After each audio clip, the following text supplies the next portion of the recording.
Hi everyone, it's Veronica Bartolini with Codebreaker Real Talk, and I'm here today again with Tom Althouse, and we have season 2. Tom, can you believe it? We've done 13 videos, and today I'm going to title this season 2, episode 1.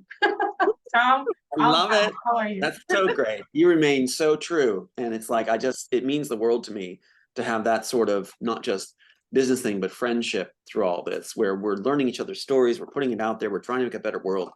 And doing it side by side makes us, brothers, sisters in arms. So I really appreciate that. Yes, thank you, Tom. And it has been so last night I was thinking, what would I, if I were to be watching this show right now, season 2, what is this, what is this whole thing about? And how did Tom even get into Hollywood? How did Tom even, wow, he wrote The Matrix and The Immortals and all these other, Interstellar, different things that we've talked about. But who is Tom? How did you start out? I want to know, like, we'll just say a little bit of your background, parents, high school. How did you get involved in writing? Who bought, not bought, but who brought you, who paid you to write this? And why did they take it away? Did they pay you? All that. How did it start, Tom? I want to know who Tom is and how you Well, got lured into this. I appreciate it. Yeah, basically, it was from a crucible of pain. So what I had was, I'm not looking for violins or anything. One of the other side now, the nemesis plot is to say he's a crybaby or he's a man baby. It's like, no, I'm not here to cry. I'm here. I will cry over my son's death. I will do that, and I make no apology for that. I will continue to do that. But as far as my life, it was in such a negative aspect that it was all this creativity was born. I was told as a child I was not to create. I wasn't allowed even to collect coins. I wasn't allowed, if they did, it was given away. I wasn't allowed to do art. If I came home with art, it was torn up at the front doorstep, just torn up. I wasn't allowed to do art. I wasn't allowed to be better than my brothers, I was told. But yet I had to be perfect. So there's this impossible parameters placed on me even at a young child at like 5 years old. So what I did was I had to create art in secret. I wasn't allowed to really play. So my toys were given away basically. So what I did was chores became playtime. Doing dishes, I would float the bowls while I did the dishes.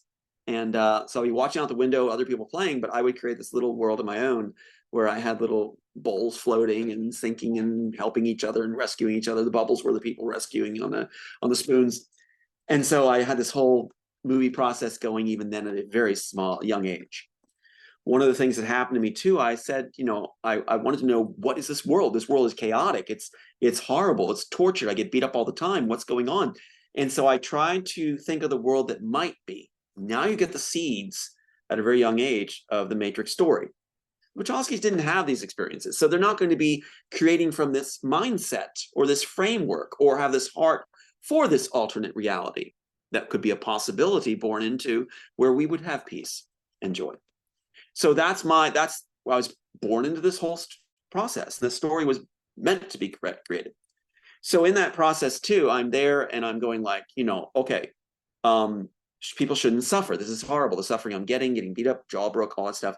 I thought, what if all sickness was placed on me? And I really thought this really at 5 years old. If all sickness is placed on me, whoever's in charge of all this, would you allow others to have peace and happiness that I yearned for? And I got a flu that night. I caught the flu. Now it was like 102, 103 temperature. So I was severely ill. I wasn't really cared for. It was more like I was a burden for getting sick. It was made clear to me that I was a burden. How dare I get sick? So I'm there and tested, got the flu results, how high the temperature is. And I thought to myself, it's happening. The world's going to be better. Now, again, there's the mindset for what I was going to create. The creators are going to match their journey in life, their foundation stones that build who they are, construct, is going to match their work, right? Wachowskis didn't have that. They had Plastic Man and Carnivore as a reference point about rich people being eaten by this carnivore, and Plastic Man, a person that takes a toilet break and gets radioactive material defecating. That's what it is. If you hear these guys talk, they don't make any sense. So yes, I was tested to give a genius. I was trying to adapt to a world where I was not allowed to fit in, where I was told I had to be perfect. At the same time, I was told I was being saint. So at 4 a.m, I would have a silhouette appear at my door frame in the bedroom. And It would say, you're winning, you're Satan, you're winning. And then it would upturn my dressers, break the model I just built, take my toys and smash them, claw my face. So then in the morning, there'd be blood, dried blood on my face. This is what I experienced, right? But my focus was make the world a better place. And that's me. That's who I am. And I haven't changed that, right? That's why I said, like we talked about earlier, the heart is what matters, not what we look like. It's our heart. Love me for my heart, and I'll love you for your heart. That's what it is. This whole thing of attraction stuff is way overrated. And that could be changed in an instant with a little slide of the face on the pavement. It's no longer what we thought we were rated, right? So forget that. Or an arm could come off, you know. But if you love the heart, that's that. As far as religion, it's the spark of faith that we should celebrate. The ability to have faith, not religion, because it'll divide us. But if we celebrate the spark to have faith, we can all come together at all times. You can have a change of heart on your belief system. I'm there with you because I'm celebrating that spark of faith. You could change again to any viewpoint. I'm with you because I celebrate that spark of faith. As long as that dynamic's there, that you are vibrant and living your life, and I'm there. I'm there. And if you're not at that level, I'll try to bring you back up to it through my art and creativity. So that's where my center is. Now, what happened was I was not allowed to even play the piano. If I did, I get beaten.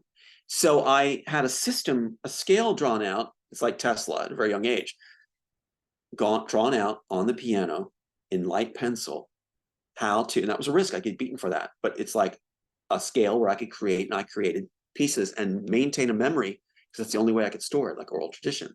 Now, Elon Musk, for example, who got the tech from my work, right? So he gets the tech from this work right here. And again, I'm holding it up because we got the evidence, we got the proof, right?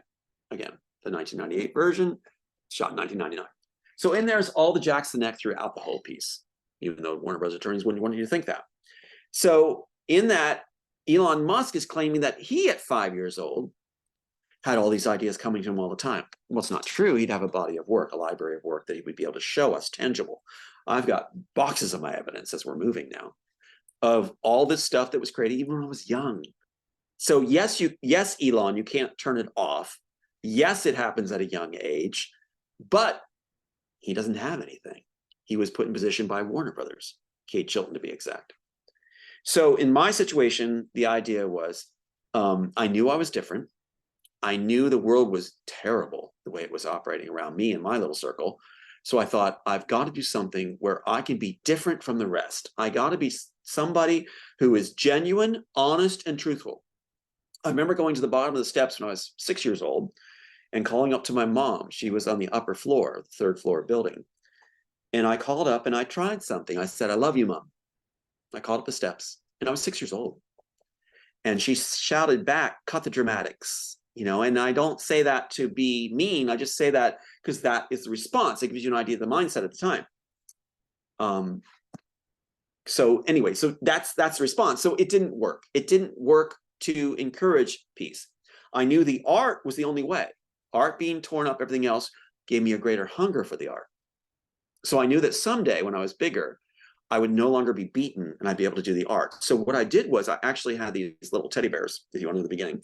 And stop me if you want to sidetrack this.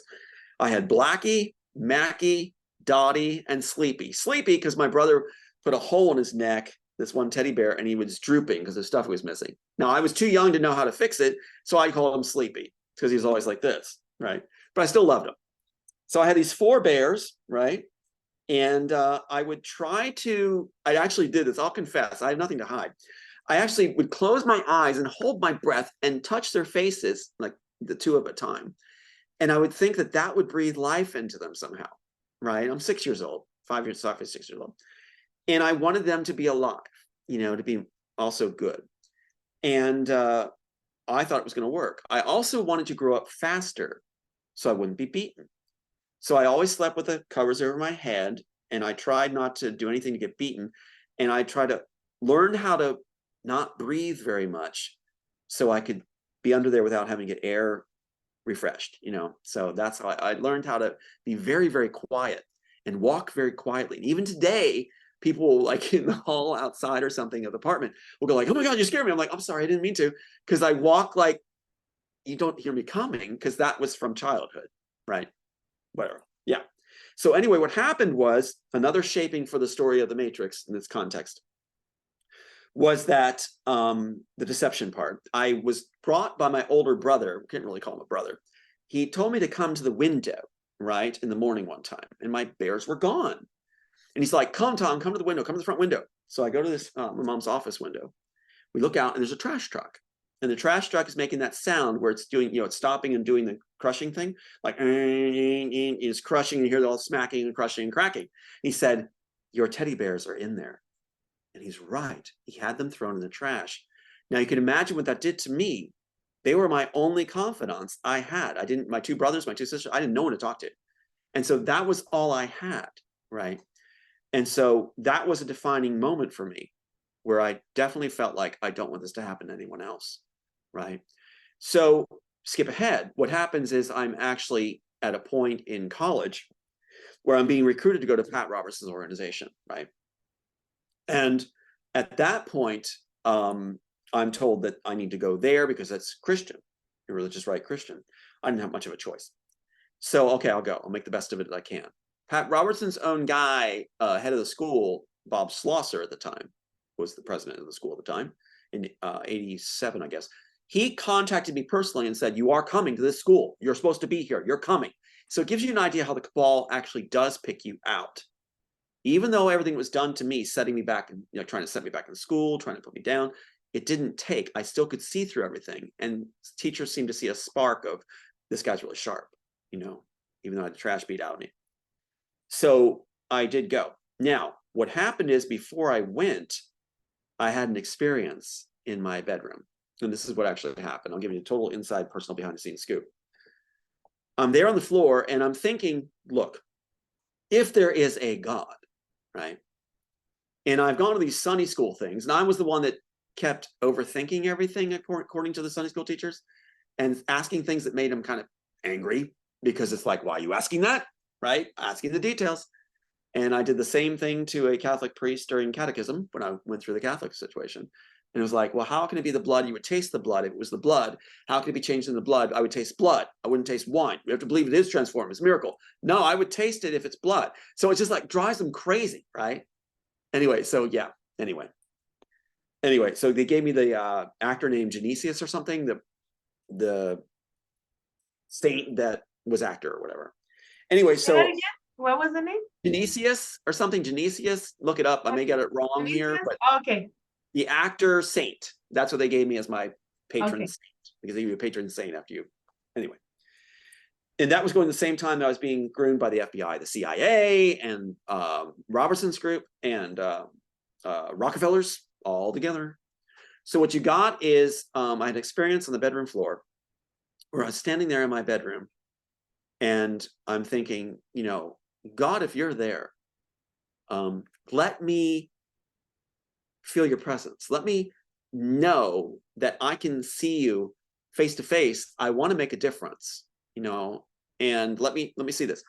Now, something happened that was absolutely amazing. This is a very important point of the story, I think, that will be told in the Matrix story, because I felt a lifting, like I was being lifted. Now, I wasn't physically leaving the floor, but the sensation was elevating. And a tremendous peace, absolutely tremendous peace, right? And I was like, now this can be argued many different ways. Was I anticipating? Was I making it feel that way? Who knows? But as far as my perceptions, this was happening. And I felt a vision, waking vision of faces around me, almost like a Superman shot, And it was like the elders in heaven, or whatever they were, in the heavenlies, were around me. And the word that came to me, and people go, is it audible? No, it was inside a knowledge. It wasn't someone, like I didn't hear it like you're talking to me, right? It was like knowledge. Fine, And it was that you would be honored in the heavens, but not on the earth. And you would be given a cup to drink. And they were looking for someone, but found no one. And I audibly said, I'll do it. I didn't even know what I was volunteering for. I didn't even know what was involved. And then I got this verse given to me that said, you'll be given the cup. It won't be taken from you. It will not be taken from you. I was like, what have I done? So at that point, I entered the storm. And this is really where the vortex, or the defining point of the Matrix story, how it comes about and germinates later at Robertson's group. Right. So basically, I am then selected to go in the eye of the storm, the center of this whole mess, the heartbeat of the cabal. And everything starts to transpire. And I am in living hell. But I'm to whisper through art, is what I'm given, what I am shown. And in that is the amazing part. Tech, tech like iPad, Surrey, Neuralink, which is Enhancer, the storyline, the Smith agents, the little girl at the train station, Jack's the Neck, blue pill, red pill, all that comes through. Fake Oval Office. Everything pours through, like I'm a scribe, right? Here was what I had asked when I was given the cup. I said, okay, if there's a possibility, can we, as your children, per se, whoever you are, can we give the opportunity to prove ourselves as faithful and loyal, like a Job story? Could we prove ourselves that we don't go through tribulation and revelations? Can we get a new timeline where if we get to prove ourselves, you will be a benevolent father or mother and let us have benefits as your children? I was asking that for humanity. That's a bold thing to ask. Ask any of my Sunday school teachers. They probably would have been pulling me right to the corner and whipping my pants down and smacking it raw. But the thing is that's what I asked. The answer I got was, if you succeed, 70 years of peace. If you fail, 70 years of tribulation. There was pressure. So I've been given a cup. It's not going to be taken away. And it said it would be the cup of Christ. That does not mean I'm Christ. That means the suffering that he entailed, I would eat, drink. Could you imagine being told that you're going to suffer that suffering? Now, whether you believe in Christ or not, anybody, it's like the suffering is what I was told I'd be having. You so just real quick. I'm just gonna real quick because I know you're gonna keep talking. I don't want to. Does that make sense though? Yes, it does. Okay. But it just reminds me of when right before I said, if there's a God, a real God out there, because I don't want to keep living here. The children, the humans, they need help, blah, blah. And then when the light came out and the star shot and all that, I was like, then I had a dream. Oh, gosh. It was the girl that I was living with and her mother. I was outside in a really high tower. Oh my gosh. And it was like blue railings and there was a window on the top. I don't know how to explain this. I've never said this online, but I wrote it down.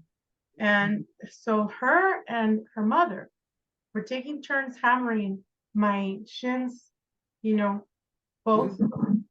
And then in my mind, I said, the pain's not real. The pain's not real. And then I woke up and I'm like, what the hell? So right now something's triggered. I don't know. It's just really interesting. The high tower. Right. Well, the towers are very big in my story too. One of the things I'm given is that you would be in the watchtower, that you would be responsible for telling the world what would be coming and what they need to do. And that was part of the cup. So when you say tower, absolutely applies. That's why I love that song, The Watchtower. So yeah. And what you just cued me into too was there's a missing element from the room. I'm glad you shared it too, where I was in the room in the beginning of this all. And when he said about the cup, when we taken away the elders and all that stuff, I went to bed. Before I went to bed, I had the Bible beside my bed. That was my reference point as far as religion was concerned at the time. And anything could be spoken through. And so what happened was I asked about, can I be close to you then? If I'm going to drink this cup, can I be close to you? And can I please you that you would say, well done? And I want to be shown the way to you. That we can, that others can be protected and safe and things like that. Now, what happened at night was I heard like pages turning, very thin pages in the King James. And there was a sliver of moonlight coming down through the window, on the pedestal or the side table where the Bible was. And so I put my finger in the dark on the Bible because I knew where it was on the stand. and turned the light on where the sliver was, the little silver light, and it said something like this. And I'm paraphrasing because I don't remember the exact text. Aiden actually found it, blindly opening, which was absolutely amazing. It said something like this: the sons of Zion would ask, weeping, the way to Zion, and I will show them the way and make a covenant with them forever. So now you have Zion in the Matrix, because I told Bonaventura during the pitch session about this. So they added Zion in, which was actually called Wintergreen in the original work. They changed to Zion because I talked about Zion as the roots of the story. See? And so in the original work, it's the actual city underground, the city underground, which is at DC or near DC, where all the congressmen and different people will be able to survive any kind of catastrophe, basically, except flooding, and wait it out. A city underground. That's why in the original Immortals, and then they put it in Man in High Castle, it talks about the agents talk about the point, right? The point. And the point is the Washington Monument, which is above all the tunnels in the city. That's where I went to high school. When I went to high school, they took me over there. They sent me over there. It's a thing called Close Up. There was only 2 people selected from my high school, and we went to the tower. And we also went to the cemetery to have the exchanging of guards.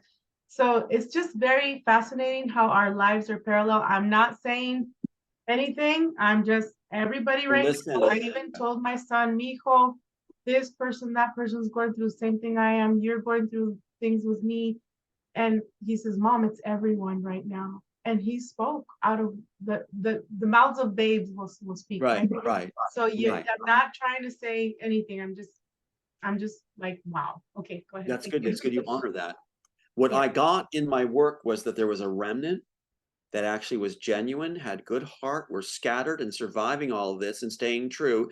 And that the story, the Matrix story, the Immortal story, it's interesting because the Immortals, this title is the one the Warner Brothers copyrighted, the Immortals. They copyrighted the Immortals title, not Matrix. They never copyrighted the Matrix title. They copyrighted the Immortals title. Warner Brothers, Disney, HBO copyrighted the Immortals title. See, isn't that interesting? There is no Matrix title copyright.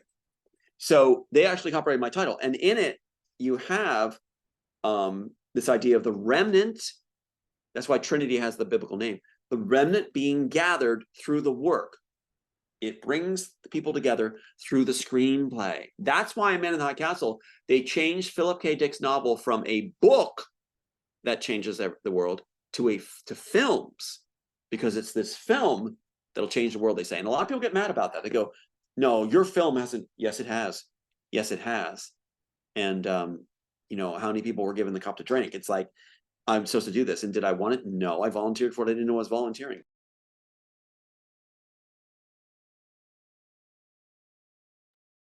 Sorry, can you unmute yourself? Yeah, I'm trying to find the Immortals movie, but it doesn't. You're not going to see the Immortals movie. There's different types, but they're not. You're going to see the Immortals as it's written here. The Matrix is the Immortals. The Matrix is the Immortals. The Warner Brothers copyrighted the Immortals title, but the Wachowskis, when they were picked to steal it, they just changed the letters around for Matrix. There is no copyright on Matrix. Okay, it makes sense. Yeah. So that's what's going on. See, now that's what a lot of people were wondering. Okay. And then, so let me share a screen with you. Yeah, I'm going to share a screen with you. I want to show you what they did. So I want to show you this. Yeah, that's better. Go ahead, Tom. Let me share the screen and I'll show you what they actually are doing here. Okay. So continue, share. Okay, can you see my screen? Yeah. Let's look at this one more time. Here. Okay. Those are the ones that I've been sharing on Instagram. Yes. Yeah, let's just look at it again, because this fits what you're saying, right? So here we have the thing I held up on the right, right? There it is, December 1998 version, right? And the Immortals. Now look at what they copyrighted. They copyrighted with Tom Hanks, like we said, employee for hire of Warner Brothers and HBO, Time Warner, Warner Brothers and HBO, is certificate of authorship, 3 pages long, and it says The Immortals by Tom Hanks, employee for hire, The Immortals. So it is The Immortals that Warner Brothers and HBO is copyrighting the title, no body of work, in 1998 for Tom Hanks to claim ownership. Side next to it, look at this. Wendy Wasserstein, on a different date in 1999, they claim the Immortals created by Wendy Wasserstein as a work for hire, HBO and Warner Brothers. You got two different people claiming they wrote the Immortals with 2 pages, 3 pages entered. No Matrix title copyrighted, but my title copyrighted. And they're supposed to fill it in 1998, 1999 when the Matrix being done, right? And look at this submission right here. Right here you have the letter of submission by James Boyd of Norfolk right to Warner Brothers. Let's go back to it right here. Here's the letter, certified letter, June 1993, Story Department, Warner Brothers, 4000 Warner Brothers Boulevard, from his letterhead, the attorney, receipt and tracking number, screenplay, character breakdown, music, story treatment, everything. Isn't that something? Right to him in 1993. Wachowski's claim they came up with the idea in 1993, but they have no working drafts or anything. See what's going on here? We cannot lose. Now, Tom Hanks was supposed to be my mentor in Hollywood when I was out there working with Ellen Geer in 1996. So he was supposed to handle me, and he was also best friends with Larry Wachowski. See how it works? Now watch this.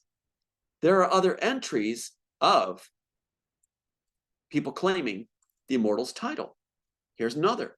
Stanley Justin John Michael for Universal Pictures. When my work was submitted through Robertson's people, they went to Universal and Disney. So they're all claiming it. Let's get another one. James Dunn, HBO, Time Warner, Immortals. Besides Tom Hanks, look at all these players. Nia Valdelis and HBO, Time Warner, Immortals. And look at all the subtitles under it. Now, let's take a quick look at something very important. They will say this has been photoshopped, right? They'll say it's photoshopped. Real quick, let's review. Go back and watch this. Here we go.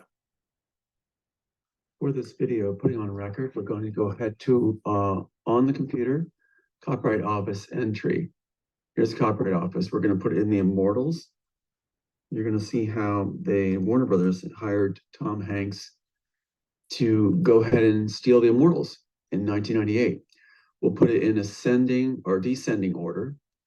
Go to like 126. We're looking for 1998. Still scrolling. Here we go. Okay, 1999. If we look at this right now, we'll see, as I'm looking right here, I'm going to punch on Tom Hanks. Okay, so now you'll see Tom Hanks, Immortals. We're not making this up.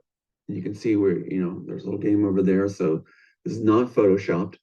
If I go to File and Print, you'll see the thing show really nicely. So there it is right there. So you can't mistake that at all. That's Tom Hanks. And you'll see that Warner Brothers hired him under the Immortals title, my title. And right there, employee for hire, Clavis, which he's the president of, Tom Hanks is, Immortals, the Immortals, and also the Immortals by Tom Hanks, employee for hire. It says Tom Hanks certificate of authorship, only 3 pages. Also, Warner Brothers as the assignee, and certificate and authorship of an assignment. So now if we back out of this, back to the search, we'll go to the person above it, which is, or just below it, was very interesting, Wendy Wasserstein. So Wendy Wasserstein, not making this up, you can see we're sliding around, not photoshopped. Wendy Wasserstein, the famous Jewish playwright for Holiday Chronicles, is listed on this also as, right here, employee of Warner Brothers, employer, and it says that it's 2 pages where she claims the Immortals created by Wendy Wasserstein as a work for hire. Also, the Immortals created by Wendy Wasserstein as work for hire there. It also has certificate of authorship for 2 pages. 1998, November 10th is their date of execution, they claim, but the date of recordation is 1999, November. So they're put in place to steal the work, Wendy Wasserstein, along with Tom Hanks, both claiming authorship of this piece. Now, if we go back to Wendy Wasserstein one more time, go up to print to show a layout, more concise layout. There it is right there. So this cannot be denied that Warner Brothers hired these people to steal the work. In 1998, they claim, for the 1999 record, when Matrix is coming out, my exact title, Immortals, not Matrix, Immortals, which they were then using to create Matrix when they were giving it to the Wachowskis. So there's my exact thing. Yeah. No way around it. We've got them. They know that. That's why Kate Chilton, the one who was Right. in charge of the theft of the work that hired Elon Musk to take the tech. Hey, Chad. And Chad. was the one that hired Sophia Stewart, and now has this Emma and Gray and Nathan guy, Nathan Reynolds, doing this stuff. Because they knew about the Chilton reward, 5 to 7 million. So they're all supposed to throw it off and contact hosts and have them not have me on. They're trying to erase all records, which would put my last son in danger. So they're trying to erase all interviews. So God bless you for doing 13, or God has blessed you 13. And it's like you haven't been influenced, and that's what keeps Aiden alive, both you and Chad. And God bless. Thank you for that. But yeah, anyway, it's no way to deny it. That's why she's Chad running. and I believe in you. Well, Chad and I believe in you. There's all these other people that talk to me online and ask me questions, especially Jessica Roberts. We're calling her Rubber Starlet. Chad knows. Thank you, Chad, for being on. Chad knows how many people we've talked about in the other shows. How many people have said, hey, why are you interviewing him? How do you know he's not under MK Ultra? How do you know he's not CIA? And I'm like, I just believe in him because I want someone to believe my story. Why wouldn't I believe his story or Chad's story? Right. Chad's story. But Chad, we were just going over the paperwork that Tom has in his computer, and they're going to court, right, Tom? You're still going to court. It will be at some point, unless they want just to make the film. Now, something wonderful has happened, and I'll let you know. I never said this on the air, but I received a wonderful call. President Trump did a rally in Florida recently, right? And love him or hate him, he did a rally. And Rosanne Barr got on stage and did a wonderful job being a spokesperson at that thing. Really gutsy, just out there, doing this thing, and did a good job. What we didn't know was that what happened afterwards, apparently, she got off stage, got in a limo, went to Trump's place, and sent me a message on Twitter. Said she's going to call me. The next morning, she did call me, and she was delightful. We talked. I won't disclose everything we talked about, but we were told that Trump was aware of our story and was waiting for the right time when it looked like we were being successful. With Kate Chilton on the run, we announced that he would probably be contacting us. So at his own home, I'm contacted, and I'm told that we're the greatest story that's ever been, and that they're going to make our film, the one film, and that she's been following every interview I've done. So right now what's happening is exactly what was predicted is happening. And that's what you said, Chad, about your documentary. My gosh. Yeah, so your documentary, so probably Roseanne will be a part of your documentary. She was boy, did she have a vision. I'll let her at some point talk for herself on her vision. But what she shared with me was absolutely blow away. I will tell you this. She told me about the Iroquois Nation and Ben Franklin. And she told me about her vision for a balanced government, and it is genius. And she saw us both as surviving impossible odds. She said that Trump's life is threatened all the time, and hers and mine. And so she said to me, which meant so much to me. Remember I said about when we talked at the beginning about being told the cup would be given to me, it wouldn't be taken away, and I just wanted to be told, well done. Well, there's Roseanne Barr telling me, your story is the greatest story. And what you've gone through is just amazing. And that meant a lot. Yeah. Now, we're recording this, and I'm going to put it up on YouTube, but I am going to actually go live on my phone just for you to tell people while we're still recording, in case they choose to bring this down, which they can't because, see, we are protected, and we knew it. I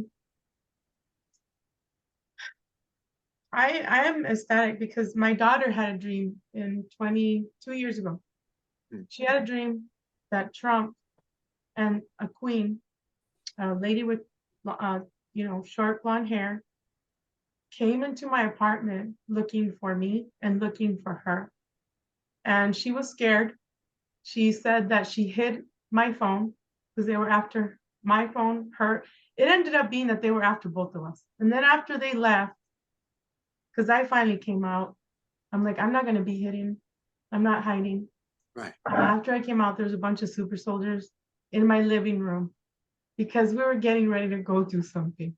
So this to me, and I know that you, Chad, were in that dream also after.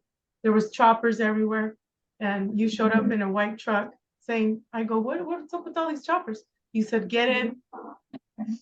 This is all making sense. I know it doesn't make sense to the public, but to some will, to the people that have been following us. So this to me is tremendous news that we kept holding on. And I had that dream about you too, Tom, that you were King Midas and that you were signing something for me. We were doing something. Anyway, I'm gonna go live real quick. Hey guys, 2, 1. Hey guys, it's Veronica Bartolini with Codebreaker Real Talk. And we're here. We're recording Tom Althouse season 2 with Chad Cooper, season 2, episode 1. We've done 13 videos. Now, this is live right now on Codebreaker Real Talk on Instagram. This video that I'm recording now, guys, is going up on YouTube right now as soon as we're done. But Tom, go ahead and tell people what you just said. Well, it's such a defining moment because when Trump did his rally in Florida at Largo, outside Largo, and he had Rosanne Barr do the spokesperson part when she did a bang up job, did a great job. Really, I love her style, love her heart and style. She's got courage off the charts. And what happened was after the rally, my mom and I were actually listening in. And after the rally, she got off stage and went back to the Florida home and messaged me on Twitter saying, I'm going to call you in the morning. So next morning, she called me from Largo, from the home, Trump's home. And from what I understand, it's like she was saying, Tom, your story is like the greatest story. It's so big, what you've gone through, my heart goes for you. They had chosen that time to contact me, to tell me that they want to have the story lifted. They want to make my movie that I have. And they want to, they said, like, you are the real thing. Even she said something like beyond the matrix of the matrix. And so for that kind of acknowledgement, after all this, she said, like, to say you're the greatest story after all that's been thrown and everything like that. We had a lovely conversation, and it was probably about 20 minutes long. And her idea for the future of the governing of this, I'll let her tell it because I don't want to take the fire away from her. I'll let her tell her story when she chooses. But her decision, or what she's choosing for this country, is absolutely brilliant. Absolutely brilliant. So when she decides to share it, like she did with me, it's good. It's very good. And I'm excited. It fits exactly what I've been talking about. And I told her, I said, that fits exactly my vision, like the Cherokee Nation, Minoan Empire. And she said that her I will say that her was based off of like Ben Franklin's idea of the Iroquois Nation, where you had a council of grandmothers. I thought it was genius. Absolute genius. Sure fits the Tom Althouse mode. So anyway, she'll be able to describe all that when she feels the right time. But we talked about a lot of things, and she was so sweet. And I will throw this in. I said that my mom's like 91 years old, and what my mom has gone through has just been, with watching what happened to me and all those 302s. I said I had a vision of my mom having dinner with you and Trump. She loves you both. And, that you would be giving her a call or something. And she said, yeah, it's going to happen. That's so awesome. And I was just telling Tom and Chad, guys, that I had a dream of actually my daughter had a dream 2 years ago that Trump had been in my apartment and with a queen, like a blonde hair, short haired lady come into my apartment, and that she was trying to hide me because she didn't want Trump to talk to me. She doesn't like and then that they were after my phone, and she was hiding me in my phone. Then they were after her, and then she said that after that, she saw a bunch of super soldier friends. She did saw a bunch of super soldier friends in my living room, in black. We were ready to go do something, and then the next week or so, I had a dream where Chad was picking me up in a white truck, and there was a bunch of like black choppers everywhere. And then I've also had dreams of Tom Althouse being the Midas, the King Midas, the granting people writings, and he was signing something for me. But anyway, I'll let you guys go on Instagram, and I'm going to focus here on YouTube. Love you guys. Now, what's interesting is you can imagine what's going to happen. People are going to say, Tom Althouse is lying. We're going to let them do that. Let them do it. Let them do it for a couple weeks. And then we'll offer some proofs. Yes. I want to draw them out. I want to draw out anybody who's an idiot to make the claim. I want them to. Look at Chad. He and I, we're here for you, Tom. And I feel it. I feel it. Chad kept saying, I'm gonna write this. I'm gonna write this play. I need Tom to coach me, but I don't want to bother him too much. And and look at Chad, you just came on right now at the perfect time. What the heck, right? How are you, Chad? Talk, good, Chad, say something. Yeah. Oh, hi everyone. And I keep saying it, and I'll say it again. God put me on Tom's path because I was shown visions of what was going to happen if I wrote the material and then handed it over. So, and I discovered Tom's story. It was around the time I was starting to tune into Tom Hanks and figure out there was something there going fishy because he was MIA, and then there was a lot of controversy revolving him. And then I discovered Tom Althouse, and another thing too is like my higher self, or there's something that happens. Higher selves will sometimes visit me. I don't have a very active imagination in the sense that I visualize because I'm very audible. So if I do get something that I see, I know it's authentic. And I remember in one of my weak moments, Rosanne Barr's higher self came to visit me, and she was holding me and nurturing me. She was nurturing me in that moment, and I felt really honored by that, And so I know she's real. Like there's no doubt in my mind. There's certain higher selves I see, and then there's some people's I haven't. Doesn't mean they're not real. It's just that higher selves do present themselves to me. It makes me nervous because, I did promote you to her in a comment. It wasn't as if I was very aggressive, and I know her and I have connections. Please watch. And started getting nervous watching her because, like I said, I've been trying to figure out this game and the playing field. And I've noticed the pawns seem to be like the radicalized left. That's been minority groups that have been weaponized through their propaganda to go into cities, and they have their gang leaders. These are MKUs that are people that, okay, these are pawns. Right. Now they got their chess pieces out to play. And I've seen Roseanne talking to a few of them, and I would just like to address one of them, and that's Marianne Williamson. I have not watched the interview with her and Marianne Williamson. Marianne Williamson claims to be a Course in Miracles student, and I've gone through a Course in Miracles. I've listened to her on an interview with Deepak Chopra, and there is something that they both distinctly said about humanity being corrupt and evil at its core that struck a chord in me as being part of the other side, because that's part of their belief system. Marianne Williamson to me is a snake in ACIM clothing. And those are part of the pawns and the pieces that I'm seeing. I start to wonder, like who do we have anybody out there that's authentic? It's I hope that we do. Maybe Tom can share some insight into that, because it's starting to get to where I'm questioning everyone out there. That's why we're being contacted.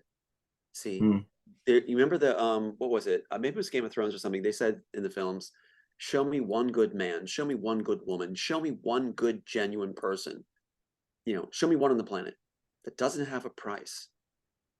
And we had talked about wanting to encourage all these players, different people out there, not thinking anybody in personal right now, no names attached to that, to encourage them to get the idea that it would be very beneficial for everybody to get on the winning side of genuine people.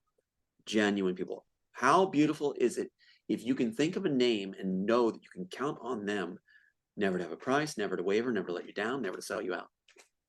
That no matter what they're offered or what's taken from them, they won't do it. And one of the things I was told now was, I'm not trying to toot a horn either, I'm just saying, paint this picture, where now it's being noticed. I was told that Donald Trump was following also what was being done in the programs, that his life had been threatened also, just like Rosanne's. And that at the right time, he would come forward, and granted through proxy, but it couldn't be clearer than being on stage at a rally, getting off the stage and making that contact from the very location of his home. I was so mad at sorry, Tom, I was so mad at Donald Trump because I voted for him when he, and I said, okay, he's gonna talk about super soldiers, the genuine ones, the ones that we've been going through hell and back, all this stuff. You were pissed at him. And I was so mad. And then Biden got in office, and I'm like, he never said anything about us super soldiers. What the hell? Right. So mad. They may not use those terms. They may not.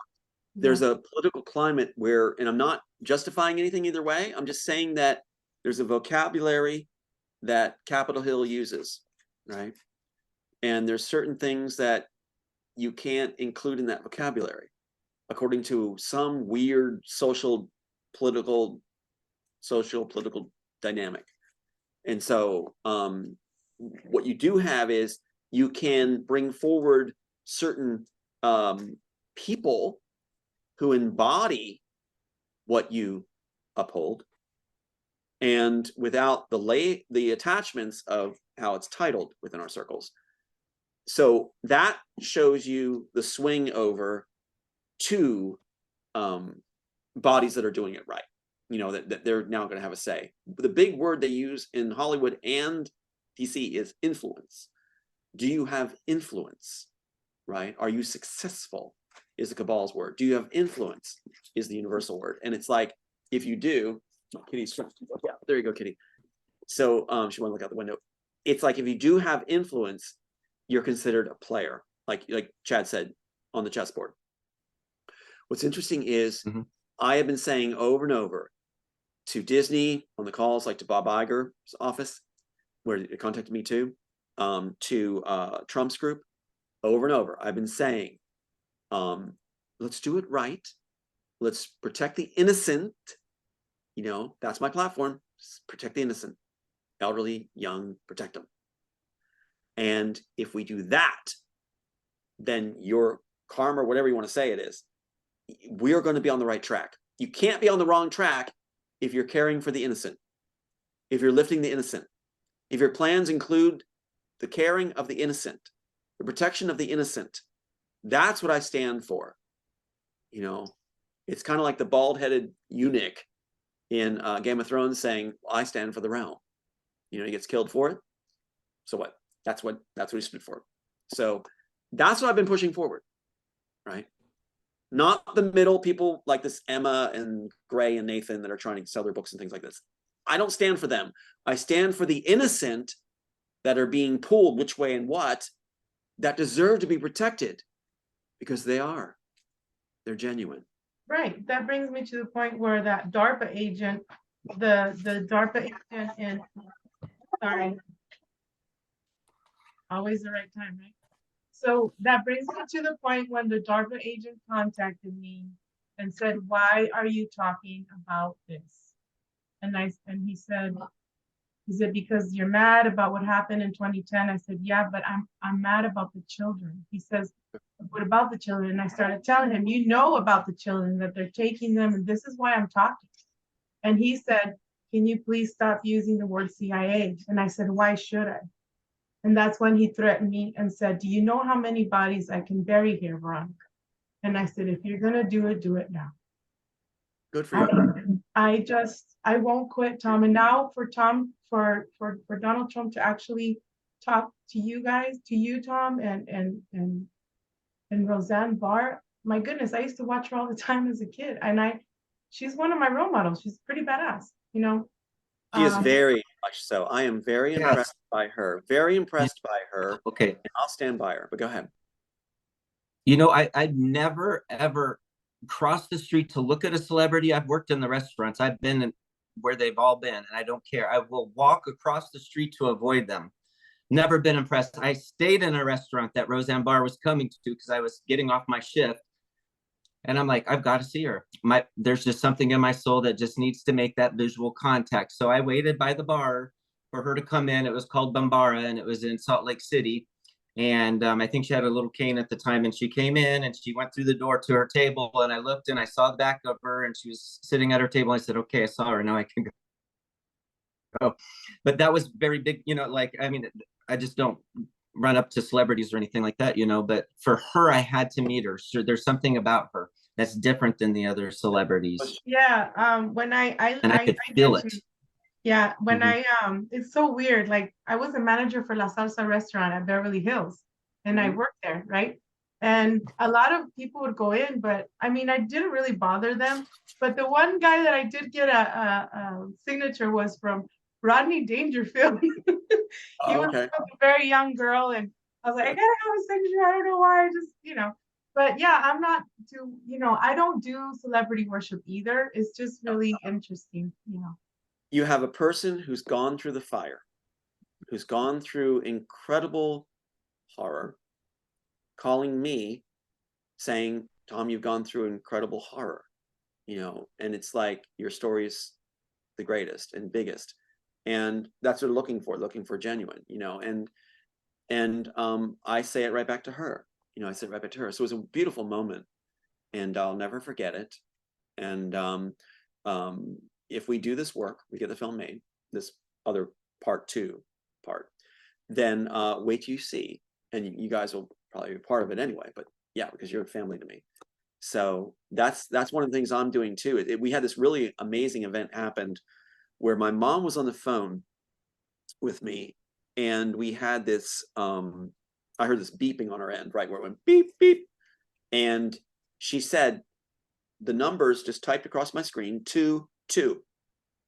Now, why 2, 2, right? Now, we've had typing on her screen before, which was like my apartment number backwards, 666 following, or combinations of 666.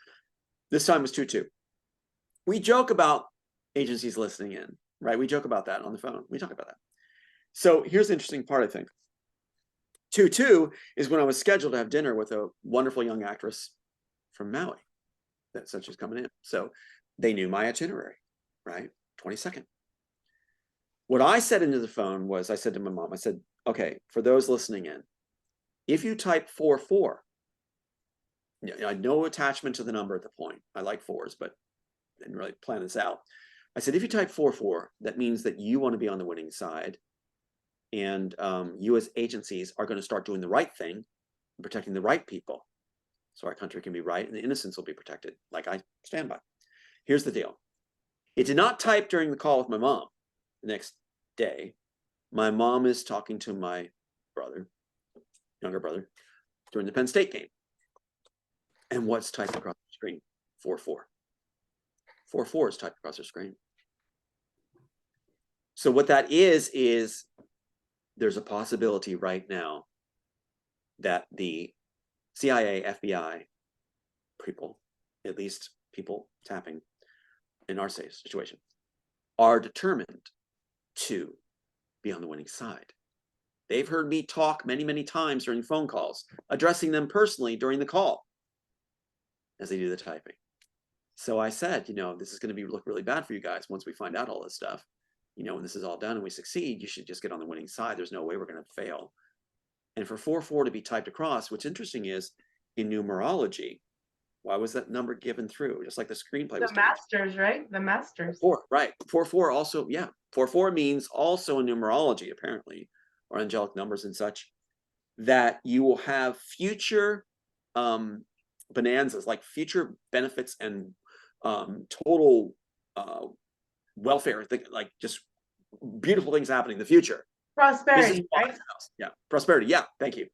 So interesting that number came, interesting number they typed it, because specific instructions were given to them through the phone, which is, think of it, they're tapping the phone. I'm talking to them tapping the phone, saying you need to type 44 to be on the winning side, because this is not going to change, and we got this now. Rosanne Barr contacts coming right off the stage of Trump's rally, right at that time. And the agencies are going 4-4. What does that mean? Now, people could say, well, they're evil. Anything is a vehicle. Disney is a vehicle. I've said this before. Agencies are vehicles. Warner Brothers is a vehicle. What you have is different people can drive that vehicle. The vehicle could be used for good. Think of the CIA and the FBI actually doing the right thing. And now we can cast aside the idea. Of course, we're going to be thinking, anybody could bring it up and go, well, how do you know they're going to be true to it? How do you know they're not just misleading you? I don't. I won't. But this happened. And if you understand the mindset of the agencies I dealt with, the agents that I've dealt with, if you understand their mindset, they will not admit defeat like this. Typing 4-4 when I said you need to type 4-4 because that means we're on the winning team, for them to type 4-4 is saying, Tom, you're right, you're winning, we acquiesce. They're not going to do that unless there's a reason for it. And if you say, well, they're setting you up, Tom, setting me up for what? I'm not changing my plans or anything I'm doing right now. I'm going full force. And we're being contacted by the tops. And when you're contacted by the tops, the other side knows that. And they usually figure, dust off the resumes, be ready to cash in, get in line to benefit from this. You get contacted by players all over the place wanting to cash in and connect to the winning wagons. And that's exactly what's happening, from Sophia Stewart's guy to the main player of Robertson's, this chick that called me just now. They tried to, I didn't pick up. Connected way back to the submission of the screenplay. They're contacting because they know on the inside that meetings have been held, that we're the winning team. So back to it, when this agencies type 4-4 or given the direction to, they don't do what they're not told to. They do what they're told to, not what they're free, they're not free to do whatever they want. It's like the agents in Matrix. They do what they're instructed they can do. They don't cross that bridge or cross that line without permission. So 4-4 is typed, it means something. They're not going to take a moment and go, let's just cap it this way. They're not going to take a moment and go, type, Tom, you're right, we were wrong. They're not going to do that. They do not do that. Not in ego-based situations. It's never going to happen. That's one time you can use an absolute. They'll do it if they feel they want to be on the winning team. Okay, enough said. And there has been some results following that where it looks like we may be protected now by the very entities that were supposed to destroy us. Exactly what Chad was talking about. Yeah. We are, because I saw it, and there was a lady, Penny, when I used to talk to her, she said, why don't you block, so-and-so, the DARPA agent? I said, I just have a feeling he's gonna go on the good side. I don't know why. I said he's gonna turn. And I saw it happening. One of the reasons that's when they happening, yeah. Sorry, that's when they green screened my call. He contacted me again the last time 2 years ago, and I told him, hey, did you send me, why are you sending me the message that I'm sending you? Mm-hmm. He says, oh shit, we're being green screened. Boom, had to block me. My phone since then has been blocked. My car there's a device under the steering wheel, my laptop. So, but I did have a vision that the people that were sent to 10-7, right, to take us out personally here, that they were actually going to go to the good side to protect us, and I did see that, and I felt it. So you're right. One of the reasons too, Veronica. Yes. One of the reasons they're doing this is because one of the messages I'm getting now is they can't believe someone, or those of us that are here, survived, didn't lose our character, kept our hearts, and never broke. It's like they became almost like children in a way, going, that's not possible. Every formula, every algorithm, everything they have says you got a broken mess in a puddle of blood or tears. You cannot possibly survive intact and be able to voice and not be broken after your sons are murdered and everything else. And all your lifeblood taken away and bragged and mocked? Yes, you can. Yes, you can. And we have the evidence, we have the proof of everything that we're saying, and we're intact. And that's when they're like, oh my God. It makes them look at humanity in a new way. All their formulas were wrong. Humanity is more tenacious than they ever imagined. Genuine, compassionate people, remnant, I called them in the screenplay. People who are like lone wolves, like Chad. When you have the ability to survive on your own with everything that's thrown at you and be unchanged with a heart that's still yours, where you're the commander of your soul and core and purpose, and have not been unseated, not been brought down, not been destroyed, not been diminished, not been cowered away. You are something that they didn't think existed. You almost become the position of a deity in their mind. And then they want to switch over. And suddenly 44 is typed on your phone. Yeah. Thank you, Tom. I feel also 4-4. Remember music? 4-4. Yes. And Yes. it's telling me that after the surgery, it's gonna be okay. Take your time healing. Tom, take your time. Mm-hmm. Chad, it's gonna happen. We're all gonna be in that theater that Chad talks about so many times with your movie, Tom. And Donald Trump is gonna be there. And Rosanne Barr is going to be there. Yep, I believe it now. Absolutely believe it now. Believe it now. Yeah. And it's not ego. To me, it's been an honor to serve with you guys, and I will continue to serve. And we're going to be making more videos. And absolutely. We're changing the world one video at a time. By being genuine and doing faithful work. And have we ever turned on each other? Have we ever broke? Have we ever screamed and shouted and accused each other of things? Have we ever, unless there's a false identity I didn't know one of you had that I chewed out, but it's like, you know, but no, I don't think we have. Yeah. Yeah. I think it says something. They just can't stir our waters. You know, we're going to finish the job because innocent matter. The innocent matter. If there's a shirt I would wear, it wouldn't be all lives matter. I would say innocence matter to me. Innocence matter. Now, Tom, now I'd like to say that we care about them, but I don't believe they care about us, because they will not look into this story. They will not listen to the words coming out of my mouth in regards to it. Now, there's rehabilitation, there's things that need to happen, you know, with the mass public, but it don't, you know, I'm hoping they do care once the wool's pulled away from their eyes. But right now it's pulled over them, and I hear you. They're quite happy in their world, and they don't want their bubbles popped. I'm going to read something here from this book, and it's called Off Grid, The Guide to Living Free, from John Venezia. Okay. And it's I don't know how to say this guy's name, but he's a very it's Lao Tzu. I forget, he's a Chinese philosopher, I believe, and it says, he's awesome. So it says, conventional people are jolly and reckless, feasting on worldly things, and carrying on as though every day was the beginning of spring. I remain uncommitted, like an innocent child, lost, quietly drifting, unattached to ideas, places, and things. Everyone else takes their place and does their job. I remain natural, wild, and free. So there is a group of people out there that we need to speak to, because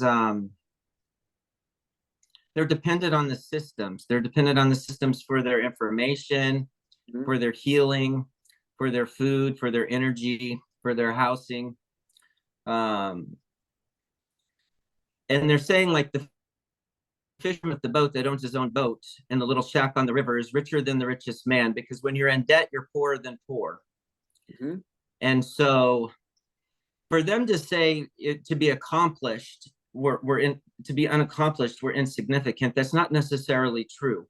My guides have guided me through my whole entire life, and they've kept me on the very outskirts of society. I've never been after the materialism, and I've never been allowed to fall through where I had to be in a survival situation.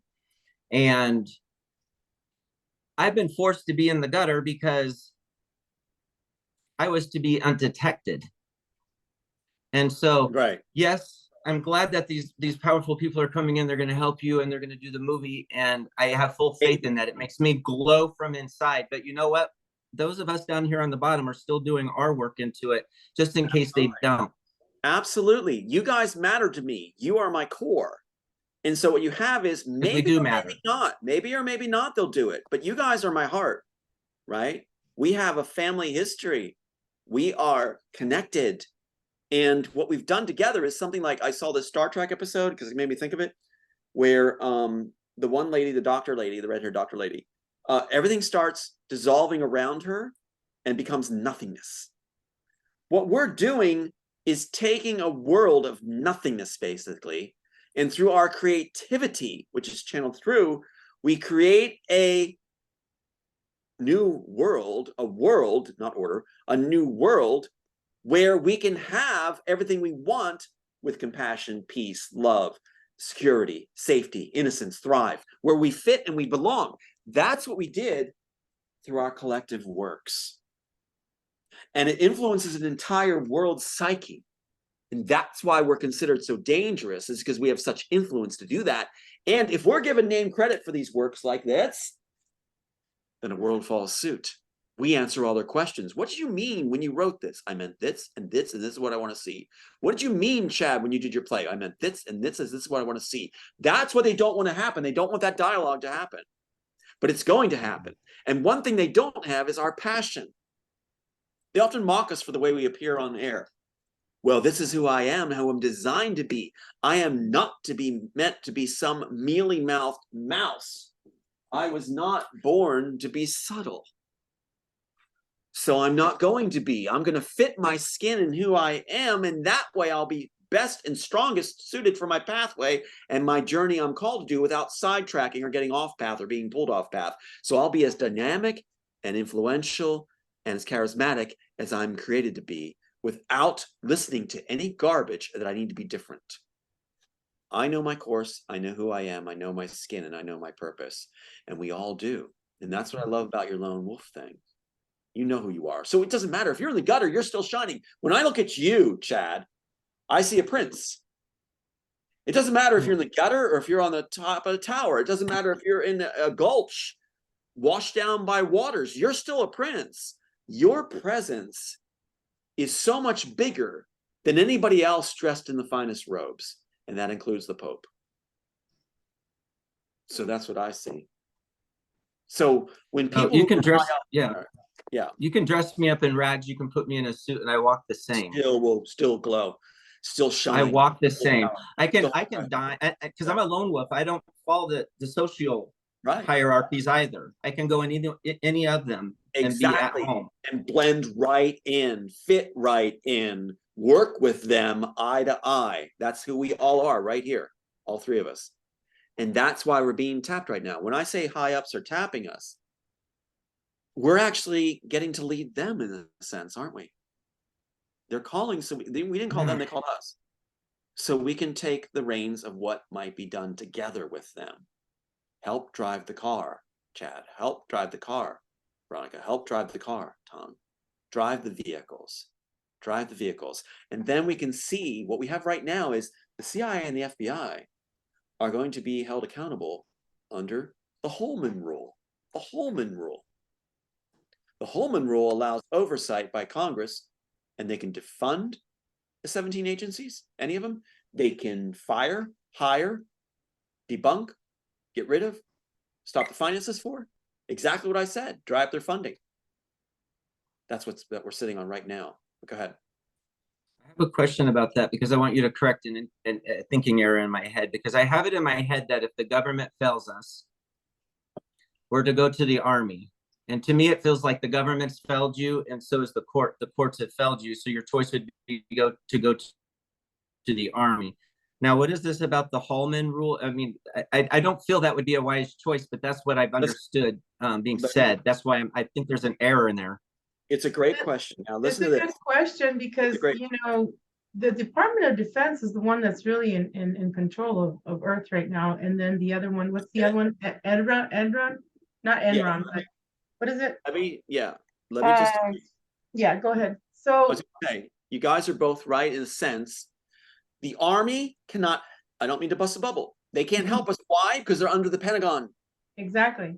The Pentagon is their paycheck, food, and everything else. The Army, it's like, you know, me going to my son's school, high school, and saying to the principal, follow me. I'm the Army for that school. They're not going to see me that way. I am a father of a student. I have no power, no say. The Pentagon does. That high school has say over my students' affairs and everything else, not the parents. So what happens is the parents can get ideas, but you think they're going to be able to sway a whole high school? No. The Army, there can be certain leaders that want to lead away, but the Pentagon is the one in control. Now, here's the deal, though. The Pentagon and the CIA and the 17 agencies in the Pentagon are subject to this, the Holman Rule. Now, watch what this Holman Rule does. I'll look it up, see if it works here. Reduce salaries of specific federal employees. Reduce their salaries. That'll get their attention. Fire specific federal employees. That'll have some power. Cut specific programs. That will make something happen. This is the key right here. Now, here's the catch. You ready for this? Guess who's on the Ways and Means Committee to make sure they get away with what they're doing? Take a wild guess. Who's on the Ways and Means Committee? Brian Fitzpatrick. Let me show you something. Can I share screen one time? Let me share screen. Here we go. 1 second.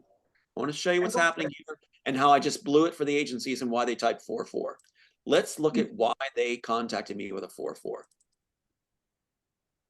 Here we go. All right, let me go over to him. Here we go. Where are you, buddy? Oh, wait.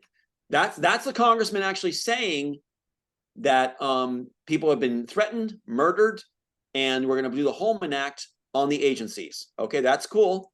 Watch what's going on, though. Here we go. Here you go. Boom.